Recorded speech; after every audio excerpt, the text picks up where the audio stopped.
성남 지역의 뉴스를 서울에서 발행되는 신문이나 방송이 다뤄줄 리가 없습니다. 옆에 있는 무슨 용인이나 광주에서 있는 신문사나 방송국이 성남 뉴스를 다룰 이유가 없다는 거죠. 다룬다 하더라도 그것은 부차적인 문제입니다. 광주 시민이나 용인 시민 입장에서 필요한 성남 뉴스를 다루는 거지, 성남 시민의 입장에서 성남 뉴스를 다룬 언론은 결국 성남 지역에 있는 언론일 수밖에 없다는 거죠. 특히 전국 단위 신문은 그나마 먹고 살만한데 지역 단위 신문들이 생존하기는 굉장히 어렵다. 그래서 이 지역 단위 신문을 지역에서 발행되는 신문이 생존을 못한다면 결국 지역의 경쟁력이 떨어지고 국가사회에도 엄청난 부작용이나 피해를 가져온다는 거죠. 자, 그래서 지역신문 발전 지원법이라는 것을 2004년도에 만들어서 6년 한시법으로 만들었었습니다.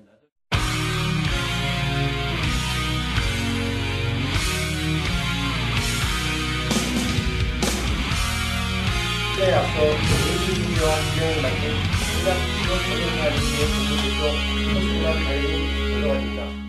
지역신문 발전 지원법은 모든 신문을 지원해주는 게 아니라 신문의 공익적인 기능을 하고, 첫 번째는 공익적인 기능을 하는 것이고, 두 번째는 생존 가능성이 있는, 그래서 어느 정도 재정이나 재정 건전성이나 채무나 이런 것들이 제대로 되어 있는 바람직한 신문들을 지원을 해줘서 지금 신문들이 난립하고 있는데, 그 열악한 신문, 시장을 혼탁하게 하는 신문이 자연 도태되도록 만들고, 대신 공익적인 기능을 하면서도 어떤 상업적인 경쟁력 있는 신문들을 좀 지원을 해주자라는 취지로 시행을 했습니다.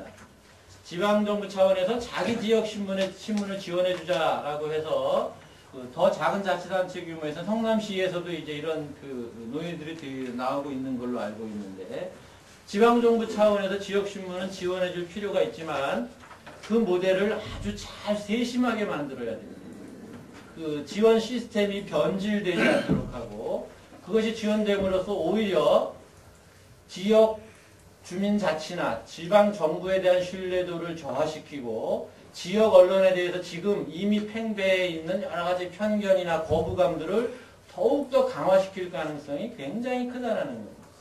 그럼에도 불구하고 결국 성남 지역이든 어느 지역이든 그 지역의 언론은 그 지역의 주민들이 만들고 그 지역의 주민들이 지원해 줄 수밖에 없습니다. 이게 또 아주 역설적인 모순이죠. 왜냐하면 타 지역 사람들이 성남 지역 언론을 도와줄 이유가 없다는 겁니다. 관심이 없다는 겁니다. 그런 의미에서 여러분들이 시 차원의 지역 신문 지원 제도를 만들려고 하신다면 보다 심도 있는 토론과 다양한 주민들의 참여를 통해서 효율적인 그러한 모델을 만드셔야 할 것이라고 생각합니다. 이런 시의회 의원들이라든지 의원들을 평가하는 시민단체 규정들이 있으면 시민단체에서 어떤 평가를 하는 이분들의 의정 활동을 평가하는 이런 계량화된 지표들이 좀 있어요. 그것을 좀 응용을 해보면 신문사에 이제 평가를 좀 하자는 거죠. 신문사의 평가를. 물론 제가 전문위원들을 한 명씩을 둬야 될 겁니다. 이거에 통계 관련 전문가들이나. 그래서 이런 개혁성이라든지 신문사의 전문성, 또 공정성, 자체 예산의 건전성, 건전하지 못한 언론이나 언론인, 육가보수 등을 이제 개량화시키면 되지 않을까. 그래서 이런 내용들을 위원회 위원들에게만 국한시키지 말고 전문적인 위원들을 뽑아서 이 이해관계자들의 자기들이 개입할 수 있는 권한들을 축소시키지 않을까 이렇게 생각합니다. 정책은 절대 필요하다. 그 말씀을 먼저 드리고 싶고요. 그러나 똑같이 나눠주는 방식의 시혜적 차원의 지원은 절대 반대한다는 걸 말씀드리고 싶고요. 저는 지원책을 강조하기 전에 먼저 지역 언론사들의 자기 반성이 좀 필요하다. 저는 이 말씀을 좀 드리고 싶습니다. 인과관계에 의해서 논조가 달라지는 그런 부분들을 많이 느꼈다. 시민의 한 사람으로서. 단신 보도성에 치우치는 기사들이 많아서 시민의 입장으로서 좀 더 폭넓게 좀 심층적인 그러한 아쉬움을 느끼는 기사들이 참 많다. 그동안에도 보면 지역 언론이 오히려 그 지역사회 부조리를 배양하는 그런 역효과를 가져온 언론사들도 분명히 있었습니다. 저희 지역에서도. 그렇기 때문에 그러한 우려를 할 수밖에 없는 상황이고 현실이라고 볼 수 있는데, 그러나 그 객관적 평가 지표를 개발해서 공정하고 투명하게 운영해 간다면 그러한 우려들은 얼마든지 좀 줄여갈 수 있는 그러한 그 소지들은 충분히 있다. 지역의 그러한 역량들은 충분히 갖춰져 있다. 감히 이렇게 좀 말씀을 드리고 싶습니다. 지역신문을 그냥 지원하겠다라고 하는 것이 아니라 지역신문이 왜 필요한지에 대해서 지역 주민의 공감대가 좀 필요하겠다. 이런 것들은 이런 뭐 공청이나 이런 것들을 통해서 좀 널리 좀 확산을 해야 되겠다라고 하는 겁니다. 그간의 지역신문이 가지고 있는 부정적인 이미지를 불식시키기 위해서라도 그렇다라고 하는 거고요.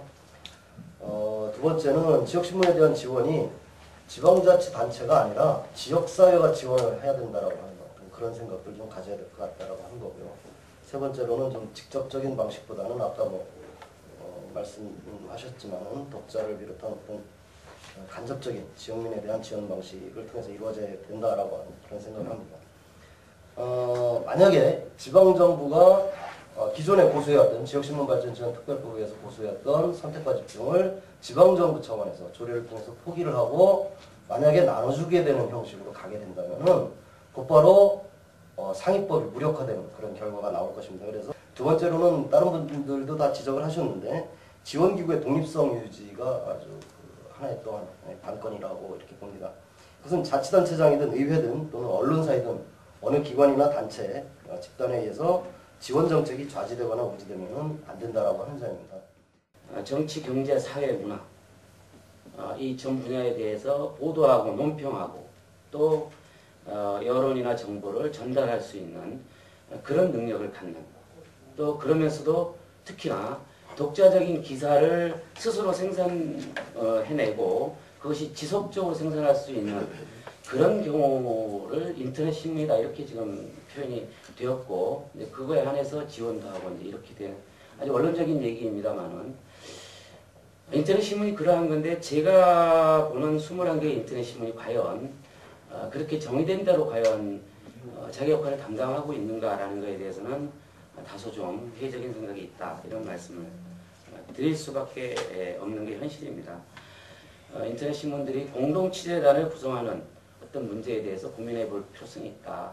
이 인터넷 신문마다 자기가 집중적으로 좀 취재를 하는 전문 분야가 아마 있을 수 있다고 보고요. 그것이 이제 공동으로 취재가 이루어진다고 보면 저는 한 가지 대안을 더 내놓는다면은 그런 인터넷 신문들이 하나의 어떤 컨소시엄 같은 걸 구성해서 주간지나 이런 지역지 좋은 신문을 함께 공동으로 발행하는 것도 하나의 대안이지 않을까 하는 생각도 합니다. 뭐 재정적 지원을 하면 뭐 더할 나위 없이 좋겠지만 저희가 현재로서는 그 지역신문과 인터넷신문, 그러니까 지역신문 5개사, 그다음에 인터넷신문 그 22개사에 대해서 일정한 기준을 가지고 있으면 120만 원에서 그 150만 원까지 연 4회에 걸쳐서 이렇게 분기별로 이렇게 지원을 하는 현행 그 지원 제도를 소개를 드리고요. 온오프라인을 함께 어우를 수 있는 그런 전향적인 그 지원 조례를 만들기 위해서 현재 그 지난 10월 초에 그 문화체육관광부에다가 그 법령 개정 건의까지 이렇게 내놓은 상태에 있습니다. 그래서 저희도 그 지역 언론의 그 육성 지원이 그 시민의 그 세금으로 지원하려고 하는 것이니만큼 일정한 그 기준을 정해서 이렇게 지원할 수밖에 없다고 생각이 되고, 공동의 어떤 각 언론사들이 공동으로 출자한 어떤 법인 형태의 그 광고 홍보나 광고 대행사를 꾸려서 이런 것들을 통해서 나름대로의 그 어떤 자생력을 키워줄 수 있는 구조 시스템을 만들어주는 것. 요게 제가 보기에는 오히려 어떤 인건비나 내지는 직접 어떤 여타의 직접 그 지원에 대한 것보다는 이런 그 간접적이면서도 굉장히 자생력을 키워줄 수 있는 그런 토대를 만들어주는 게 그런 기금이 써야 될 역할인 기능이나 의미가 있는 거라고 저는 또 생각을 합니다. 지금 여러분들께서 자꾸 그 많은 분들이 이제 어떤 방법, 어떤 목적 가지고 얘기를 하셔야 되는데 일단 기본적으로 지속 가능한 지원 모델이라는 것을 염두에 둔다면 그 지속 가능성은 결국 지원으로 지속 가능하는 게 아니라 시장에서 생존할 수 있는 그러한 지속 가능성을 얘기를 하는 겁니다.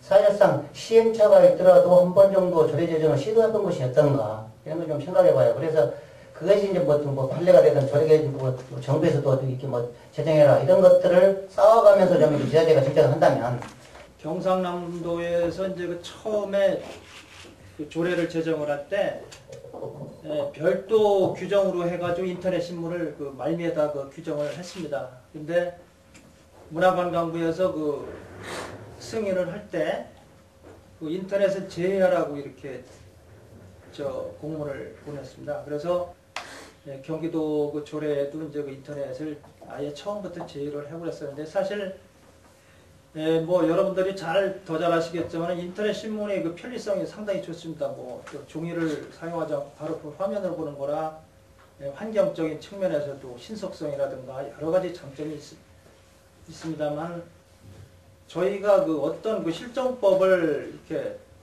지키라고 해놓은 그 법의 테두리를 넘어서 실정법을 어겨서 이렇게 지원을 할 수는 없는 거라고 생각이 됩니다. 그리고 아까 그 우이창 의원님도 말씀을 하셨지만 그 시민사회 단체하고 어떤 그 공동구조를 맞춰가지고 저희도 온오프라인이 그 같이 공존할 수 있도록 어떤 좋은 제도를 만드는데 노력을 하고 있으니까 좀 많이 좀 지원해 주시기 바랍니다. 감사합니다. 현재 우리가 언론 입장에서 도움을 받아야 될 그런 법적 구조도 뭐 탄탄하지 않은 것 같습니다. 오죽했으면 시에서 조금 전에 지원을 하기 위해서 상위법의 어떤 개정 문제를 제안했다고 이야기했잖아요. 그런 여러 측면을 보면 오늘 토론에서 희망보다는 참 가까움을 제 개인적으로 좀 느낍니다. 그러나 좀 박제자께서 오늘 특별히 강조하신 이 지역신문은 우리 NGO와 더불어 지역 정치 또 지역적 삶의 어떤 자치력, 지방 분권 이런 부분에 없어서는 안 될 요소이기 때문에 이 공공재라고 표현하셨죠. 그러니까 그 공공재는 절대적 필요다. 그런 측면에서 없어서는 안 되기 때문에 이 열악한 구조를 어떤 식으로든지 시민단체, 지방정부, 중앙정부, 어쨌든 언론사 힘을 합쳐서 이 어려움을 극복해 나가는 이런 출발점이 되었다는 점에서 사실 어떤 의미를 부여할 수 있겠습니다.